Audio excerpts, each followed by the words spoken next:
Hello everyone, this is 𝗺𝗶𝗶 and I am back with the question answer explanation of another PMP question. But before that, a brief introduction about myself. I am the founder, owner, and lead trainer of On-Time Training and Consultancy Services. On-Time Training is a professional training and consultancy setup where we help people with their portfolio project and program management related trainings and certifications and consultancy. And we are mainly on the PMI track, and we provide the mentoring and the training related to the PMI certifications like PMP, PGMP, PMPR, and PACP, PPA, and many others provided by the PMI. And we also provide the project and program management consultancies to corporates and to the individuals and to the groups as well. So, and we do help people with the project and program related career development, career counseling as well. So if you are looking forward to such services, you can contact us. I'm going to provide my communication channels by the end of this video, as well as in the comment section of the video as well. So let's proceed with the PMP question of this week. This is a PMP question that I shared on my LinkedIn channel in the form of a poll last week. And again, I got a lot of queries and responses on the poll, as well as separately by my students and by the other professional contacts over my LinkedIn, where they were confused between two choices in this question, mainly confused between two choices. And they were like, why this is not a choice, this is a choice, although I didn't really disclose the right answer to them. And I just asked them to hold up till I'm going to provide that in the video explanation. So here is that question. Let me read out the question first, and then we are going to provide the explanation to that along with the correct answer. So the question says that a project manager implements an information system for a financial company. A senior IT manager indicates that the quality control has not identified any failures and that the new system is ready for end users. What should the project manager do? Answer choices says option A, start the transition of the project. Option B, verify the project scope. Option C, start the project closure. And option D, validate the project scope. And the correct answer is option D, validate the project scope. Okay.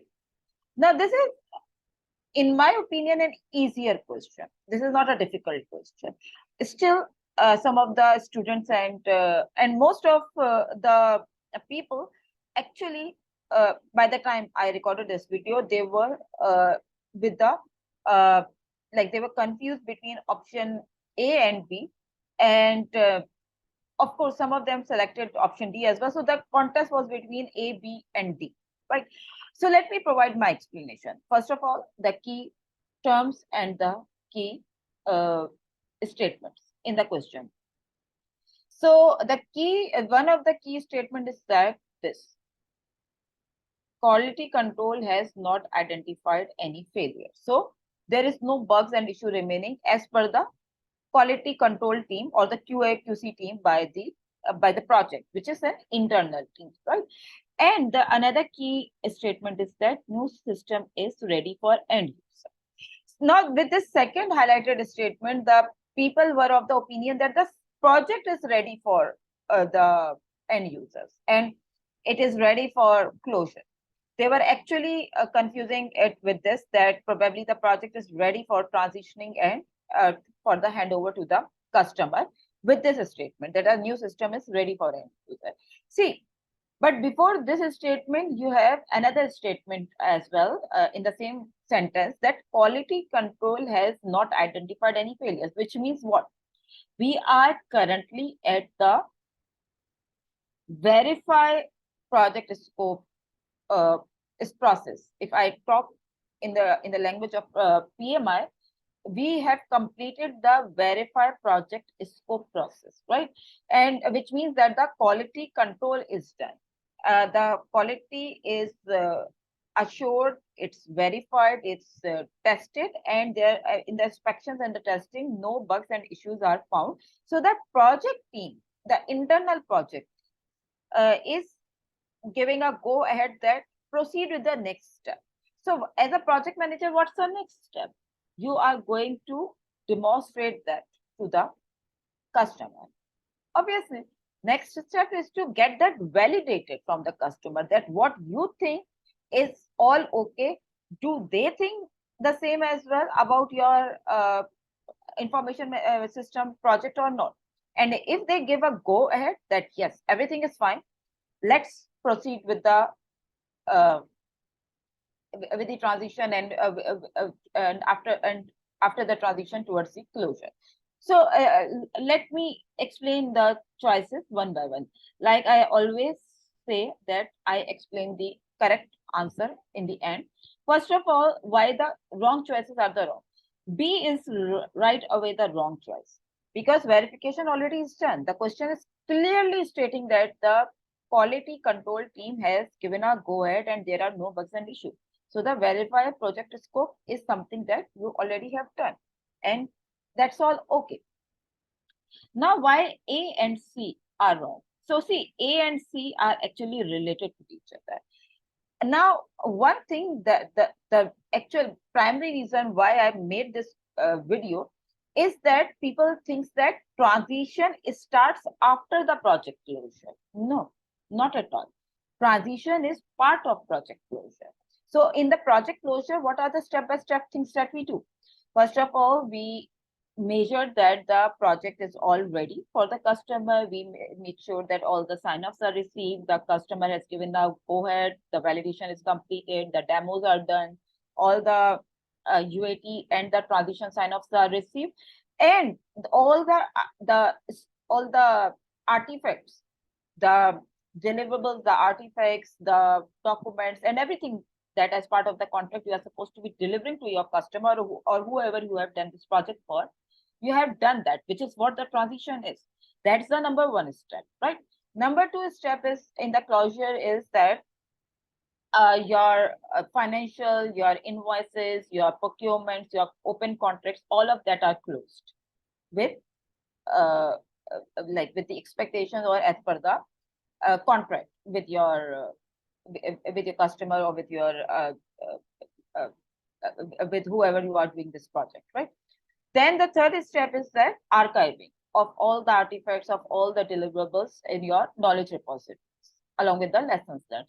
And the fourth step is that the disposition of the resources, releasing the resources, right? And then you are like you are done with the project. You have closed the project. So transition doesn't happen after the closure. The sustainment does. The sustainment of the project benefits, the value delivery, that may happen after the project is closed because of the continued realization of the benefits, depending on the nature of the outcomes or the outputs that you are producing. But transition is included in closure. It's one of the major steps of the closure. Right?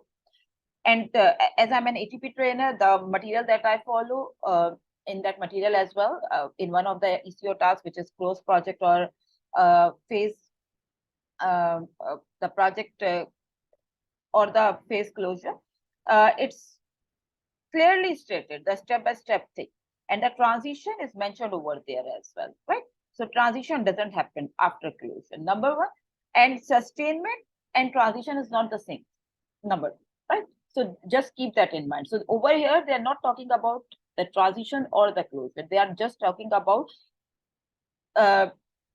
delivering that to the customer, or by delivering, I mean just getting that reviewed with your customer, so that based on their acceptance criteria, they are going to validate that, and if everything is okay, and they are going to give their approval as well as the quality control team is providing, then you may proceed with the closure and the transition as part of the closure, right? So hope that clarifies, and hope everyone has got that why D is the correct answer. So those who have the right knowledge or concepts about the project, they definitely would know that it's D. And those who have got confused with the statement, because the statement is giving an idea, or it's giving that perception that probably we are towards the closure, right? And this is where we inject the trick in the question, so that those who just rush towards their answer, they would end up with the wrong answer choice. And this is the mistake that you have to avoid in the exam. You need to be very careful. You need to be very conceptual, and you need to skim through and read between the lines, and you need to find out the right connection among multiple terminologies and among multiple sentences in the question. So hope that Mitsan, and hope you have liked this explanation. And if you like our way of teaching, and if you want to learn project management in a better way, or the PMI way, I would rather say, then you may join my PMP Live group mentoring program. The next one is starting from the 1st of July. The schedule and the services are mentioned on this flyer, and the same program is available on my communication channels as well, on my website, on my LinkedIn, and on the Facebook channels. All of my upcoming programs are always updated. And if you want to connect with me and just to want to have a chit chat with me regarding your project, program, or portfolio management needs, then just feel free to connect with me over WhatsApp, over call, over LinkedIn, over Facebook. I'm always available.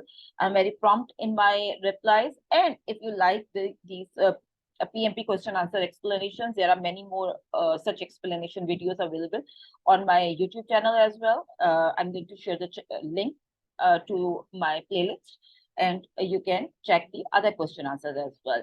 So hope you have enjoyed this video. I will come back very soon with another PMP question answer explanation. Till then, take care. Bye.